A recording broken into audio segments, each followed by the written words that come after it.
मी श्रद्धा टपाल. टिटवाळा न्यूज मध्ये आपलं हार्दिक स्वागत. चला पाहूयात आजच्या काही ठळक घडामोडी. टिटवाळ्यातील वेदव्यास इंग्लिश मीडियम शाळेत प्रवेश सुरू.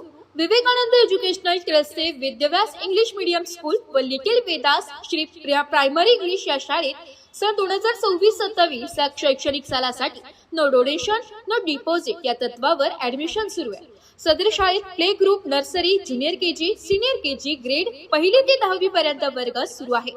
सदर शाळेत scientifical, technical, sports, discipline, art, education, human science यावर भर दिला जातो.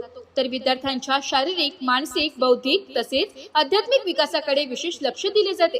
सदर शाळेत मोजक्याच जागा शिल्लक असून पालकांनी त्वरित त्याचा लाभ घ्यावा. संपर्कासाठी शाळेच्या little Vedas pre primary school, Ganaraya society, Saibaba Mandir जवळ, टिटवाळा पूर्व या ठिकाणी संपर्क साधावा किंवा शाळेच्या 98 92 22 30 46 या नंबरवर संपर्क साधावा. मुरबाड तालुक्यातील आदिवासी भागात जोरदार वादळ व अवकाळी पावसामुळे आंबा चिकू उत्पादकांचे मोठे नुकसान. मुरबाड तालुक्यातील टोकामध्ये मोरोशी, शिरोशी, तसई विभागात गुरुवारी सायंकाळी 6च्या सुमारास जोरदार वारा, वादळ व पाऊस पडलाय. यामुळे विभागातील वीट उत्पादक, भाजीपाला व आंबा चिकू उत्पादकांचे फार मोठे नुकसान झाले.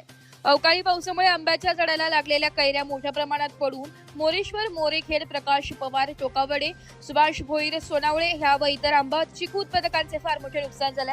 तसेच वीट उत्पादकांचे मातीच्या विटा भिजल्याने व भाजीपाला उत्पादकांचे फार मोठे आर्थिक नुकसान झाल्याचं सामाजिक कार्यकर्ते प्रकाश पवार यांनी सांगितलंय. टिटवाळा न्यूज साठी राजेश भांगे, मुरबाड. तर या होत्या आजच्या काही ठळक घडामोडी. उद्या पुन्हा भेटू याच ठिकाणी.